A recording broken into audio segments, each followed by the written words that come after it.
प्रिय छात्रों, नमस्कार। एनसीईआरटी गणित कक्षा 10वीं अध्याय एक वास्तविक संख्या जिसमें प्रश्नावली 1.3 का आज हम प्रश्न 2 करने वाले हैं।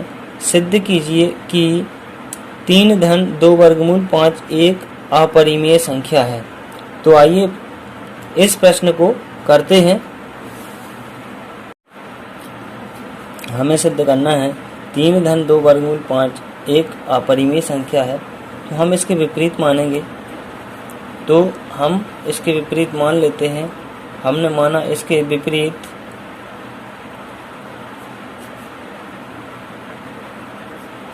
माना कि 3 धन 2 वर्गमूल 5 एक परिमेय संख्या है। परिमेय संख्या है। हमें इसके विपरीत मान लेना है। अब हमने परिमेय संख्या मान लिया, इसलिए 3 धन 2 वर्गमूल 5 बराबर a बटे b, जहाँ पर b बराबर नहीं है 0 और इसमें a और b पूर्णांक हैं। तो यहाँ पर लिख देंगे a और b पूर्णांक हैं। अब देखिए, इस 3 का हम इस साइड पक्षांतर कर देंगे, तो यहाँ क्या हो जाएगा 2 वर्गमूल 5 बराबर a बटे b माइनस का 3। ये इस साइड आएगा दाहिने साइड, तो माइनस में हो जाएगा। यहाँ लिख देंगे पक्षांतर। अब देखिए, यदि हम वर्गमूल 5 बराबर लिखें तो क्या होगा, ये क्या हो जाएगा a बटे b माइनस 3, और ये 2 गुणा में है यहाँ पर, तो इसके बटे में जाएगा, यानी कि भाग में जाएगा, और फिर ये पलटेगा तो ये 1 बटे 2 हो जाएगा। तो यहाँ देखिए, जब इसमें a और b पूर्णांक हैं, तो फिर ये जो संख्या है 1 बटे 2 कोष्टक a बटे b माइनस 3, ये पूरी संख्या एक परिमेय संख्या होगी।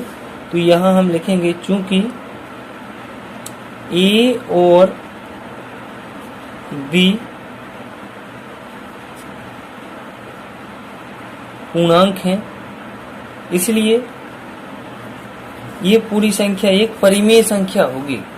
इसलिए 1 बटे 2 a बटे b माइनस 3 एक परिमेय संख्या होगी। परिमेय संख्या है या फिर होगी। जब ये एक परिमेय संख्या होगी तो इसके बराबर वर्गमूल 5 है, ये भी एक परिमेय संख्या होगी। तो हम कह सकते हैं, इसलिए वर्गमूल 5 भी एक परिमेय संख्या होगी। तो वर्गमूल 5 भी एक परिमेय संख्या होगी, परंतु हम क्या जानते हैं कि वर्गमूल 5 एक अपरिमेय संख्या है। पहले प्रश्न में हमने सिद्ध किया है, तो यहाँ हम लिखेंगे, परंतु वर्गमूल 5 एक अपरिमेय संख्या है। अपरिमेय संख्या है। यह विरोधाभास हमारी गलत कल्पना के कारण हुआ है। तो यह विरोधाभास हमारी